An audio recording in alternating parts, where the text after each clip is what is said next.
हर कोई अपने पैसों को ग्रो करते हुए देखना चाहता है और ये भी चाहता है कि हमारा पैसा हमारे लिए काम करे और तेज़ी से हमारी गुडविल को इंक्रीज़ करे।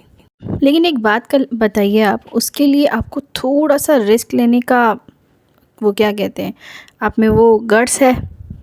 अगर हाँ, तो आप स्टॉक मार्केट में इन्वेस्ट करने के बारे में सोच सकते हैं, क्योंकि स्टॉक मार्केट या शेयर मार्केट में इन्वेस्ट करके ज़्यादा से ज़्यादा अर्निंग की जा सकती है।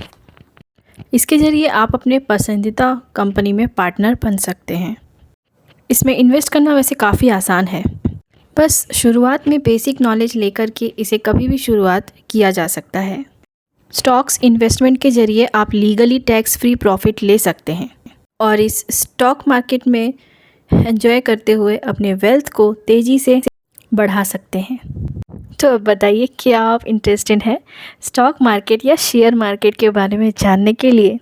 अगर हाँ, तो चलिए शुरू करते हैं आज के इस वीडियो में। स्टॉक मार्केट या शेयर मार्केट का वो बेसिक कॉन्सेप्ट हम क्लियर करेंगे, जिसके वजह से आप बार बार इन्वेस्ट करने से चूक जाते हैं, क्योंकि इस मार्केट को लेकर जो डाउट्स हैं वो आपको इन्वेस्ट करने से रोकते हैं। इसलिए आज इस वीडियो में 25 बेसिक क्वेश्चंस के जरिए शेयर मार्केट या स्टॉक मार्केट से जुड़े हुए जो भी डाउट्स हैं उन सभी को हम क्लियर करेंगे और फिर आप आराम से बेफिक्र होकर इन्वेस्टमेंट करने के बारे में सोचिए। तो आइए शुरू करते हैं। तो सबसे पहला सवाल है, शेयर और स्टॉक में क्या अंतर है? इसका जवाब ये है कि ये दोनों टर्म्स इंटरचेंजेबल हैं, लेकिन स्टॉक एक ब्रॉडर टर्म है। शेयर के कंपैरिजन में स्टॉक ज़्यादा जनरल टर्म है। शेयर की स्मॉल वैल्यू होती है, जबकि स्टॉक्स की सिग्निफिकेंट वैल्यू होती है। शेयर एक कंपनी के एक पोर्शन को एक पोर्शन के स्टॉक को रिप्रेजेंट करता है। यानी स्टॉक्स शेयर्स में डिवाइडेड होते हैं और स्टॉक का हर शेयर कंपनी के ओनरशिप का एक पोर्शन होता है। जैसे कि मान लीजिए एक कंपनी ए है जिसके 1 लाख शेयर्स हैं और एक पर्सन के पास उस कंपनी के 100 शेयर्स हैं। इसका मतलब ये हुआ कि उस पर्सन के पास कंपनी ए के टोटल स्टॉक का 0.1% स्टॉक पोर्शन है। सवाल नंबर 2 है, स्टॉक मार्केट या शेयर मार्केट है क्या? आखिर ये क्या है? तो स्टॉक मार्केट या शेयर मार्केट वो जगह है जहां पब्लिक लिस्टेड कंपनीज के शेयर्स की ट्रेडिंग होती है। तीसरा सवाल, स्टॉक एक्सचेंज क्या होता है? तो भाई, स्टॉक एक्सचेंज वो प्लेटफॉर्म है जहां शेयर बिजनेस में इन्वेस्ट किया जाता है। यहाँ शेयर्स खरीदे और बेचे जाते हैं, लेकिन स्टॉक एक्सचेंज पर उन्हीं शेयर्स को खरीदा या बेचा जा सकता है जो वहाँ पर लिस्टेड है। इंडिया की 2 बड़े stock exchange, national stock exchange और बॉम्बे स्टॉक एक्सचेंज है।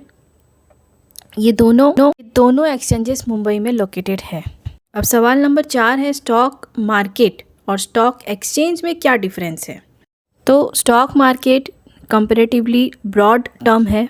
ये उन सभी कंपनीज़ को रेफ़र करता है जो पब्लिक प्लेटफॉर्म पर अपने शेयर्स को लिस्ट करती है, ताकि पब्लिक इन्वेस्टर्स उन्हें खरीद सके। इसमें प्राइमरी और सेकेंडरी मार्केट्स के अलावा ओवर भी काउंटर ट्रेडिंग, इलेक्ट्रॉनिक ट्रेडिंग और स्टॉक ट्रेडिंग एक्सचेंजेस आते हैं। अगर कोई स्टॉक मार्केट में ट्रेड कर रहा है तो इसका मतलब ये होगा कि वो एक या ज़्यादा स्टॉक एक्सचेंजेस पर शेयर्स खरीद या बेच रहा है, और ये stock exchange overall stock market का एक पार्ट है। अब सवाल नंबर 5 है, प्राइमरी और सेकेंडरी मार्केट क्या है? प्राइमरी मार्केट में कंपनीज पहली बार IPO के जरिए ऐसे न्यू स्टॉक्स और बॉन्ड्स पब्लिक को सेल करती है जो इससे पहले किसी एक्सचेंज पर ट्रेड ना हुए हों। इस मार्केट पे कंपनी पहली बार सिक्योरिटीज़ इशू करती है और इन्वेस्टर्स उन्हें खरीदते हैं। ऐसा करने के पीछे कंपनी का पर्पस अपने बिजनेस एक्सपेंशन और डेवलपमेंट जैसे रीजंस के लिए ये मनी रेस करना होता है। सेकेंडरी मार्केट एक स्टॉक मार्केट होता है जो BSE और NSE को रेफ़र करता है। जब एक बार सिक्योरिटी एक्सचेंज पर लिस्ट हो जाती है, उसके बाद सेकेंडरी मार्केट में ट्रेडिंग के लिए अवेलेबल हो जाती है। सवाल नंबर 6 है सेंसेक्स और निफ्टी क्या है। सेंसेक्स यानी स्टॉक एक्सचेंज सेंसिटिव होता है और ये बॉम्बे स्टॉक एक्सचेंज का मार्केट इंडेक्स है जिसमें 30 कंपनी इंक्लूड है। किसी कंपनी के सेंसेक्स में आने के लिए उसका बीएसई में लिस्टेड होना जरूरी है। निफ्टी यानी national stock exchange stock market का इंडेक्स है जिसमें 50 कंपनीज इंक्लूड है। निफ्टी पर आने के लिए किसी कंपनी का एनएससी पर लिस्टेड होना जरूरी है। अब 7वां सवाल ये है कि मार्केट इंडेक्स क्या होता है। तो मार्केट इंडेक्स स्टॉक एक्सचेंज का मूवमेंट कैलकुलेट करता है और स्टॉक्स, बॉन्ड्स और अदर इन्वेस्टमेंट्स के एक पर्टिकुलर ग्रुप की परफॉर्मेंस को ट्रैक करता है। अब 8वां सवाल है कि इक्विटी क्या होती है। स्टॉक्स और इक्विटी सेम थिंग होती है जो एक कंपनी में हिस्सेदारी बताती है और स्टॉक एक्सचेंजेस पर ट्रेड होती है। अब 9वां सवाल है स्टॉक होल्डर कौन होते हैं। ऐसा इन्वेस्टर जिसके पास एक पब्लिक कंपनी के स्टॉक्स होते हैं उस कंपनी का स्टॉक होल्डर या शेयर होल्डर कहलाता है। एक कंपनी का शेयर होल्डर उस कंपनी का केवल एक शेयर खरीदे तो भी शेयर होल्डर ही कहलाता है। अब 10वां सवाल है कि शेयर मार्केट में किसकी ट्रेडिंग होती है। तो जाहिर सी बात है भाई, शेयर मार्केट में shares, bonds, mutual funds etcetera इन सब की ट्रेडिंग, इन सब को खरीदना और बेचना होता है। किसी कंपनी के ओनरशिप में मिलने वाला परसेंटेज एक शेयर होता है और बॉन्ड ऐसा लोन होता है जो एक इन्वेस्टर बोरोवर को देता है। अब बोरोवर कोई कंपनी या गवर्नमेंट होती है जो इस पैसे का यूज़ अपनी कंपनी को चलाने में करती है और इन्वेस्टर को अपने इन्वेस्टमेंट पर इंटरेस्ट मिलता है। म्यूचुअल फंड बहुत से इन्वेस्टमेंट का एक बंच है जिसमें म्यूचुअल इन्वेस्टर्स और इंस्टीट्यूशंस स्टॉक्स, बॉन्ड्स और कैश जैसे एसेट्स पे इन्वेस्ट करते हैं और इन फंड्स को प्रोफेशनली मनी मैनेजर्स ऑपरेट करते हैं। डेरिवेटिव्स पर आप आज फिक्स की गई प्राइस पर ट्रेड कर सकते हैं। इसमें आप एक एग्रीमेंट करते हैं जिसमें आप शेयर को एक फिक्स प्राइस में खरीदना या बेचना चूज़ कर सकते हैं। फ्यूचर ऑप्शंस, फॉरवर्ड्स और स्वैप्स इसके एग्जाम्पल्स हैं। अब सवाल नंबर 11 है कि इन्वेस्टर कौन होता है। जो कंपनी में हिस्सेदारी लेने के लिए उसके स्टॉक्स खरीदता है वो इन्वेस्टर होता है। सवाल नंबर 12 है इन्वेस्टिंग और ट्रेडिंग में क्या अंतर है। ट्रेडिंग में स्टॉक्स को बहुत कम टाइम के लिए होल्ड किया जाता है, यानी एक दिन के लिए या एक हफ्ते के लिए, और ट्रेडर्स जल्दी हायर प्रॉफिट्स के लिए शेयर्स को खरीदते और बेचते हैं। और जब इन्वेस्टर अपने मनी को कुछ सालों या उससे भी ज़्यादा टाइम के लिए इन्वेस्ट करे तो उसे इन्वेस्टिंग कहा जाता है। नंबर 13 पर है स्टॉक ब्रोकर कौन होता है। स्टॉक ब्रोकर वो फाइनेंशियल प्रोफेशनल होता है जो इन्वेस्टर्स या ट्रेडर्स के बिहाफ पर स्टॉक मार्केट पर स्टॉक परचेज और सेल करता है और इसके बदले में कुछ कमीशन लेता है। Stock broker trading platform offer करते हैं और साथ ही साथ गाइडेंस और एडवाइस भी ऑफर करते हैं। अब stocks Zerodha, ICICI direct, HDFC securities ये सब स्टॉक ब्रोकर्स ही हैं। ये स्टॉक ब्रोकर इन्वेस्टर और स्टॉक एक्सचेंज के बीच मिडिलमैन होते हैं। अब नंबर 14 का सवाल ये है कि इंडिया में स्टॉक मार्केट को कौन रेगुलेट करता है। सेबी यानी कि security and exchange board of India में स्टॉक मार्केट को रेगुलेट करता है और इसके रूल्स फॉलो नहीं करने वालों को पनिश करने के पावर भी सेबी के पास ही हैं। नंबर 15 का सवाल ये है कि स्टॉक मार्केट में इन्वेस्टमेंट स्टार्ट करने के लिए क्या ज़रूरी है। तो स्टॉक मार्केट में इन्वेस्टमेंट शुरू करने के लिए bank debit account, trading account और हाँ पैन कार्ड जैसे चीज़ों की ज़रूरत होती है। नंबर 16 का सवाल है कि डीमैट और ट्रेडिंग अकाउंट क्या होते हैं। डीमैट अकाउंट में शेयर्स और सिक्योरिटीज इलेक्ट्रॉनिक फॉर्म में सेव रहते हैं और ट्रेडिंग अकाउंट के जरिए शेयर्स और सिक्योरिटीज़ को खरीदा और बेचा जा सकता है। अब 17वां सवाल ये है कि इंडियन स्टॉक मार्केट में इन्वेस्ट करने का मिनिमम लिमिट क्या है। तो दोस्तों ऐसी कोई भी लिमिट नहीं है। आपके पास अगर एक कंपनी के स्टॉक को खरीदने का अमाउंट भी है तो आप उसको खरीद सकते हैं, यानी कि अगर एक स्टॉक 10 रुपये से भी कम का है तो आप इतने रुपए से इन्वेस्टमेंट शुरू कर सकते हैं। सवाल नंबर 18 है कि स्टॉक मार्केट ट्रेडिंग के क्या तरीके होते हैं, मेथड्स। ऑनलाइन और ऑफलाइन मोड्स के जरिए शेयर्स और स्टॉक्स की ट्रेडिंग की जा सकती है। ऑनलाइन ट्रेडिंग के लिए ऑनलाइन ट्रेडिंग प्लेटफॉर्म चूज़ करके स्टॉक्स की ट्रेडिंग शुरू की जा सकती है। और ऑफलाइन मोड में आपको ब्रोकर को कॉल करना होगा या फिर ब्रोकर के ऑफिस जाकर आपको बताना होगा कि आप कौन से स्टॉक्स ट्रेड करना चाहते हैं। इसमें ज़्यादा टाइम लगता है। 19वां सवाल ये है कि मार्केट कैप यानी कि कैपिटलाइजेशन का क्या मतलब है। तो अगर कंपनी की एक शेयर का प्राइस अगर 50 रुपये है और मार्केट में उस कंपनी के टोटल 1000 शेयर्स हैं और मान लीजिए कि वो कंपनी ए है, तो उस कंपनी ए का कैपिटल मार्केट होगा price of 1 share multiplied by the total number of shares, यानी कि 50 इंटू 1000 इज इक्वल टू 50,000 रुपये। इसके ज़रिए एक कंपनी का वैल्यूएशन एस्टिमेट किया जा सकता है। अब नंबर 20 पे है कि लार्ज कैप, मिड कैप और स्मॉल कैप कंपनीज क्या है। तो उसका जवाब ये है कि लार्ज कैप कंपनीज का मार्केट कैप 20,000 करोड़ या उससे ज़्यादा होता है। ये कंपनीज इंडस्ट्रीज़ को डोमिनेट करती है, जैसे रिलायंस इंडस्ट्रीज़ लिमिटेड।